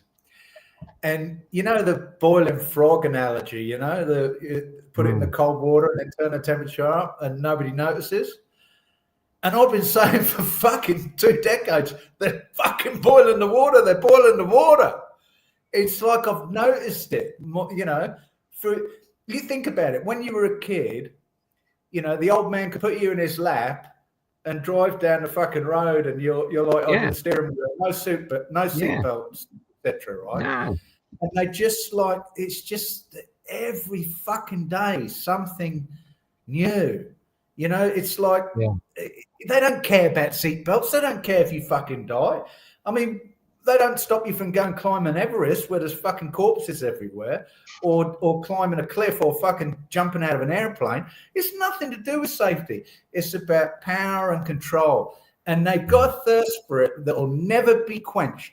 The only way it will ever be fucking quenched is when you slap it out of their fucking hands and say, no more. Right? You get back in your fucking position. Look after the roads, shut your fucking mouth, and stop telling me what to fucking do. Yeah, don't fuck with our freedom. Don't fuck with our freedom. And it's not ours. Fuck around and find out. Yeah. Fuck around and find out. I just want to say here, I got a nice comment here for me. Thanks, Anna. Anna Jokic. Received your book, Michael. Very well written. Anna, you just became my favorite customer. You're my favorite commenter. Thank you very much, Anna. I've read it too. It's a great book. Should all get a copy. Brother. It's a great book. Cheers, thank you. We're doing signed copies. The same with John's book and Paul Conlon's book. If you go to cafelocked.com, look under the Ben Book Company. David Nixon's books are just going to go in too. We're just putting them in, so he's joining us. So this is it. If you're out there, you're writing, you want to put in, this is the literature of our community, and we have to give our community identity. And I believe we do that with art, and we do that, and we fight back against, because what now? They want us to be frightened. They just want us to be frightened. Did you say a naughty word? We're going to jail you. They want us to live in fear. So we fight back by taking the piss. Even if you go to jail, do it with your head up. We fight back by taking the piss. Don't be frightened, because they hate us taking the piss of them. And Albanese, you actually look good in a bikini. I don't know why, but for me, it seems to suit you. Wanker. He's a wanker. Who the fuck does he think he is? We're not allowed to joke about him? Yeah, that's right. That's right. Have you seen Bob Moran's cartoons? Do you know Bob Moran? No. He did all the he's one of us. He did all the COVID cartoons. Famous cartoonist in the UK. I mean, he did one of King Charles, you know, with instead of a dick, he's nude in the throne, and instead of the dick, there's Jimmy Savile's head with a cigar. It's like it's a real piss take. What do they think? Well, they're going to ban cartoons next, because there's no difference between making an AI image of somebody in a bikini and a cartoon. It's lampooning authority. Yeah, and it's a way of protesting and getting redress from the government. Hey, you're a fucking you wanna be King Canute and stop the waves and fucking and be in charge of everybody, boss everybody around. Well, guess what? We're going to take the piss out of you, right? Yeah. It's the British and the Aussie way. Oh, can I tell you? Yeah, go ahead. Can I tell you a story about that? When I was a young fella, I met this guy in a pub, fantastic, World War II veteran, right? Old guy. He'd go in there and drink pints all day. And he was a prisoner of war under the Germans. You know, he was in a prisoner of war camp, which was different from, you know, Auschwitz and that. They got treated with a bit of respect. You know, they were, but they had to line up every morning and be inspected by the German commander of the camp and the officers. So they'd all be standing there, attention in their military gear, and they'd walk along the line, you know. And as they're walking along the line, somebody would like do a farting noise, you know, like that, and they'd all start fucking cracking up, you know. And the Germans, they've got no sense of humour. Like, who did that? And like going mental. And then somebody else would go, fuck off, under their breath. And then somebody would go, "Hail Hitler!" And they'd all be falling around laughing. And in the end, they would just like, you know, they would hit a couple of blokes with a stick and then just storm off, right? Yeah. And that's the Pommy and the Aussie way. It's like, fuck Yeah. you. All right, Yeah. okay, we're Junior is in a gift from the gods to get us through this life. Yeah. Yeah. I just want to do a then the call one- out here. Just, oh, sorry, go ahead. I just wanted to do a call out to Wayne. We've been Wade, sorry. We've been in contact with Belinda, or Kelly has. He's in a really bad way. He's been in ICU for a long time. I'm not going to say I don't want to do any more, but if you do pray for him, he's in a really, really bad way. So our hearts and prayers go out to him. It's a real shame and not a good thing for Christmas. So, but before we go, I was just going to go through some comments that have been starred. So this is from Lauren Schneider. Michael, they're starting to stop people from visiting tourist areas like the Grampians. Yep, that's Mount Morning, Lake Eyre. They're actually stopping Australians from going to these places that the Australian taxpayer pays for the maintenance of. Kakadu, you know, so going over. So just Christy McKinley, just after close 10-year ban, they removed 70 of my posts, and half of those were Clo posts. Oh, thank you very much. And so this is this. Haha, what a show. From What the Fuck to Perfect Match, and now the Leyland Brothers. We have Yowies up here, Bellbrook, MNSC New South Wales. So there you go. Please send me that clip of the war. Yeah, just remind me, Rich. I will get that. That's Richard Ford. You'll love him, mate. He's hilarious. There's only one time to hold a fart when you have the. Thank you, Ashley. Thank you. Do you know what? At our age, we figured that out ourselves. You know what I mean? There's Simon, fall in love again. Manifest. He wants you to manifest falling in love. Yeah. Oh, they missed the wolf whistle. Thank you, Wendy. We missed the wolf. Can you wolf whistle? I can't do it. I can't whistle. I dare you. Oh, I think I've wolfed my last whistle. Yeah, we do, man. There's Simon. Simon, if I may, was this the Pentecostal legalistic religion? No, it was a legalistic religion, but it was a spin-off of the Seventh-day Adventist Church, the Saturday people. Do you think the people who wish death upon us in the mandates will get caught up in the historical speech laws? No, Joanna, I don't. I think they're going to be targeted at us, not defending us. What do you think, Simon? No, there'll be protected classes like Muslims and pro-vaxxers. They'll be protected by these laws.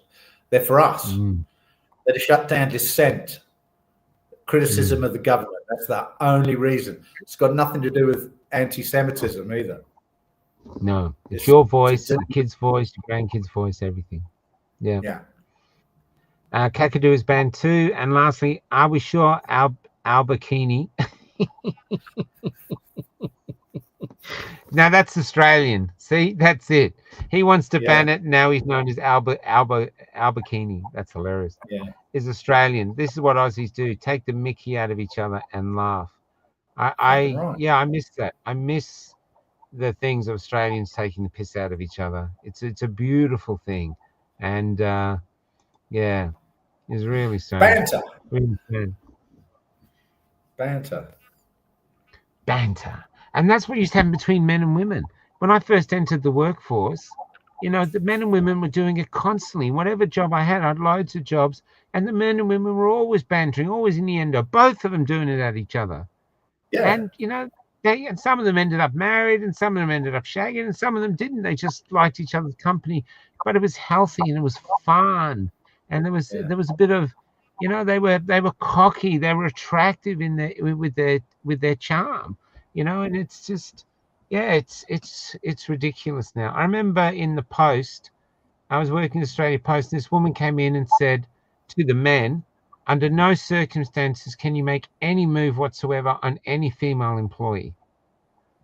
And I said to her, I put my hand up. She said, yeah. She said, men and women put together, get together. That's what they do. They've done that all through history. You can't control You that. can't stop people shagging.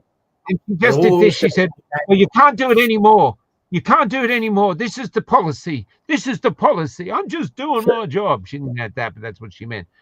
And that happened like 20 years ago. So it's been a slow, gradual thing of dividing us and making us feel that we're worthless. Instead, we're beautiful. We're beautiful creatures. We're beautiful creatures who love each other company. They're just trying to divide us. We've just got to hold on and remember that. I really believe one of the only truths I know is that, life can be very hard, but the gods gave us one thing to get through all the hardships of our lives, and that's each other.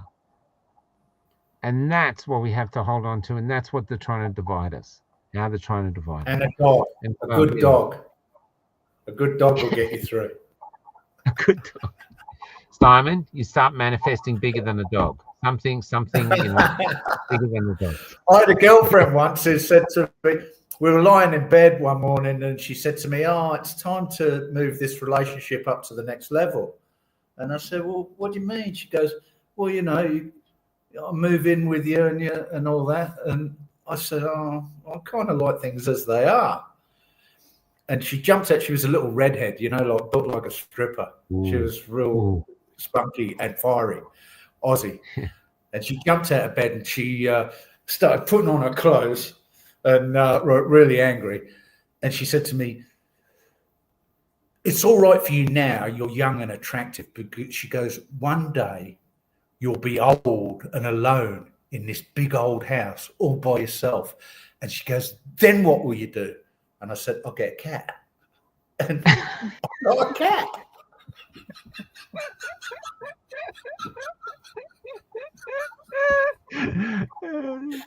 She was a prophetess. What a thing. That's hilarious. A redhead. Oh, I love redheads. Yeah. Well, I'm going to wrap it up, and I'm going to wrap it up with a short section we did from the show we did on Monday, which was Kelly's idea. Everybody's talking about it. I think it's going to get more popular. So I hosted it, but this is Kelly's idea. And and we need men to apply. So if you're single men out there, we've got lots of women who are applying, but we're after men, preferably someone with a bit of a sense of humor. And but we're after men. So come on, guys, if you're thinking, what the hell, just come on and we'll embarrass you and humiliate you and then, go from there. But in reality, it's coming on. It's good fun. David was great and Colin was great. But I think the woman that stole the show was the 91-year-old woman. I'd do it.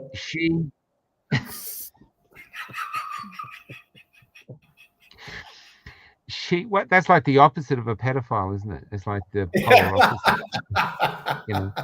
No, she was a spunk. I liked her. I want to meet her when I get to Perth. I liked her. She'd be a great interview. She was really with it, 91, and I thought she was great. Anyway, so we're going out with the shorts of that. Do you know she had like a whole bucket of wine as well? Bucket of white wine. She did. Yeah, she didn't mind that. And the other thing that I loved about it was when Colin was setting up his iPad and he was showing his crotch, and then he put it up. He said, "How's?" I thought he was beautiful. I thought he was fun, and what people are loving about it is how human it is. People are just being themselves, being a bit vulnerable, and I think it's a great way. Look, and it might just be you want friends, anything like that, or connecting up, but fighting the loneliness is a great thing. So I applaud Kelly for because she constantly, it's not nagging, but she was constantly pushing it, saying, let's do it. So we did it. So it was a beautiful thing. So hopefully Monday. I really enjoyed it. I had a laugh. Pensionophile.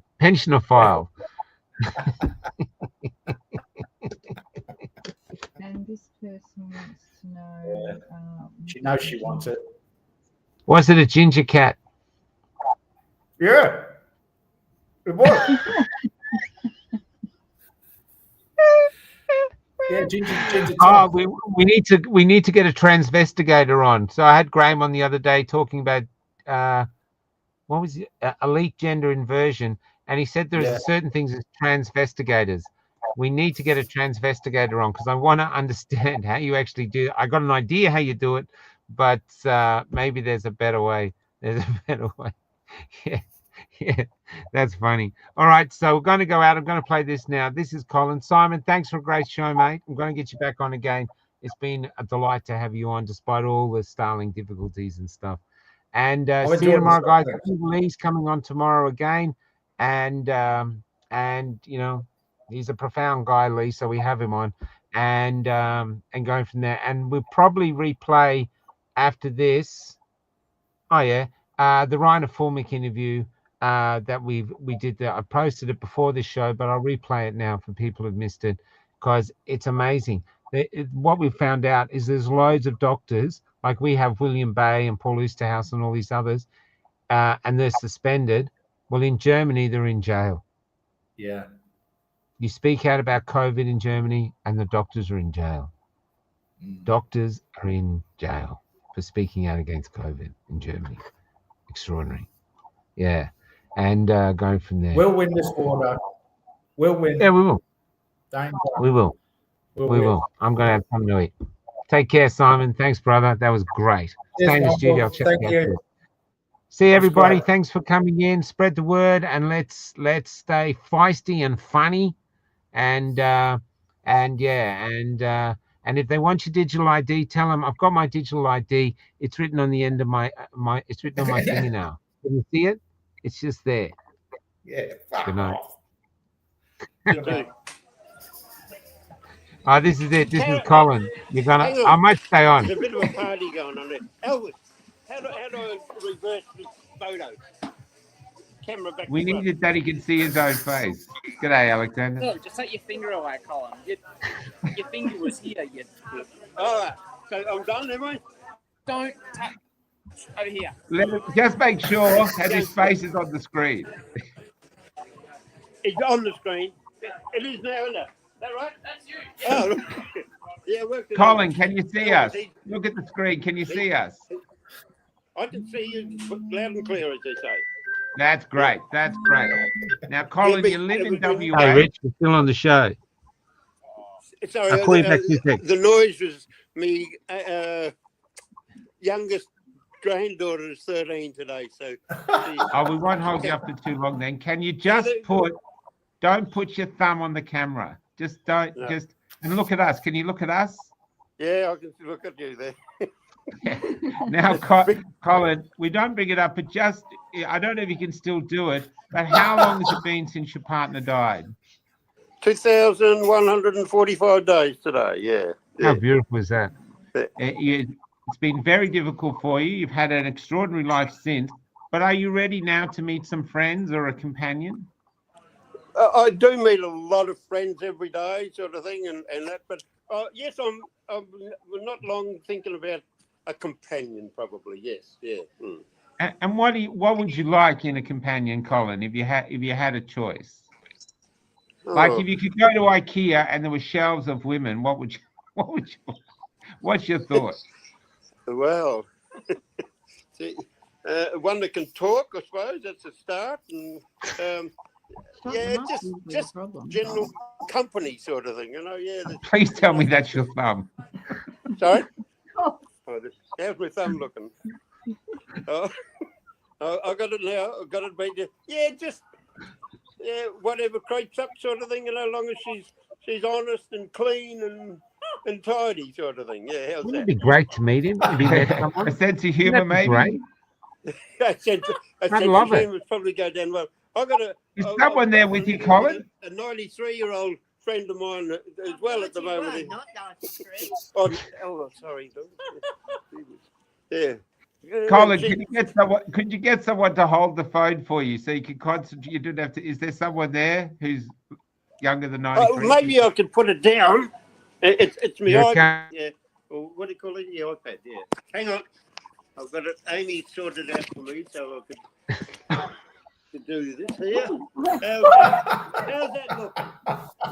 Is that better? It's looking That didn't better take now.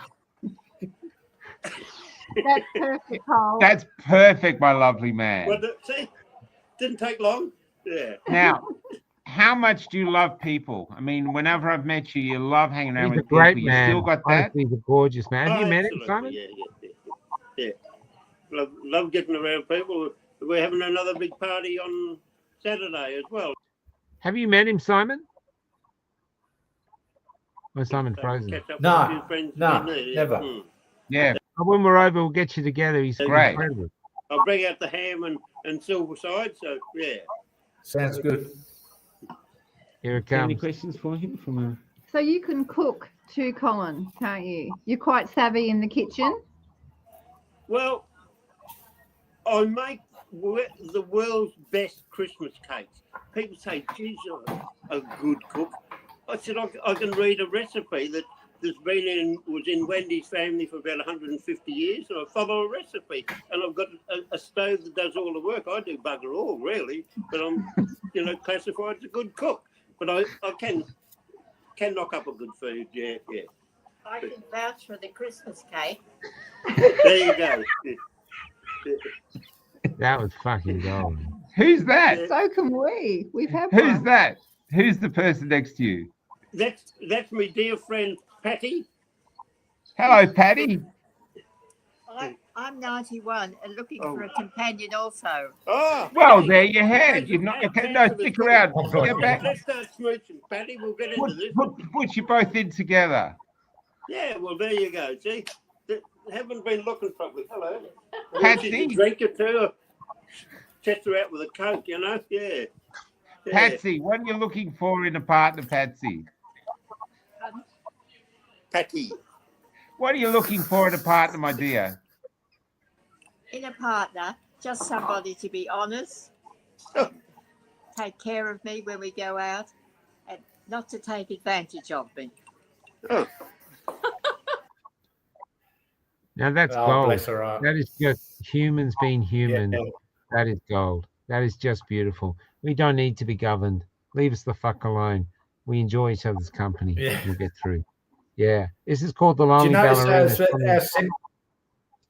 What's that? do you notice how simple their requests are? How simple?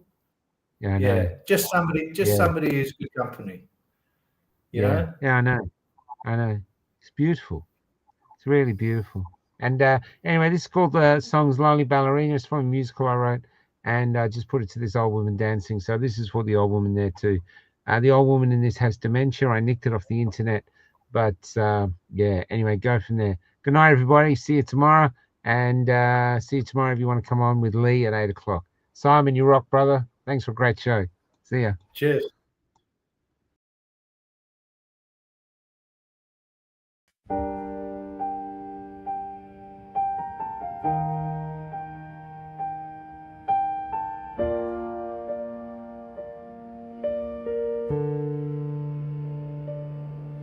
Things change, things do up ahead.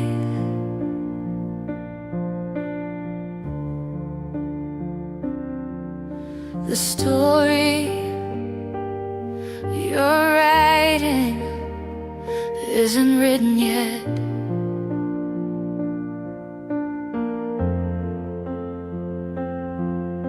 This evening is only a paint. In the morning, your writer will begin again. The ink you breathe is never dry, and you won't predict your course.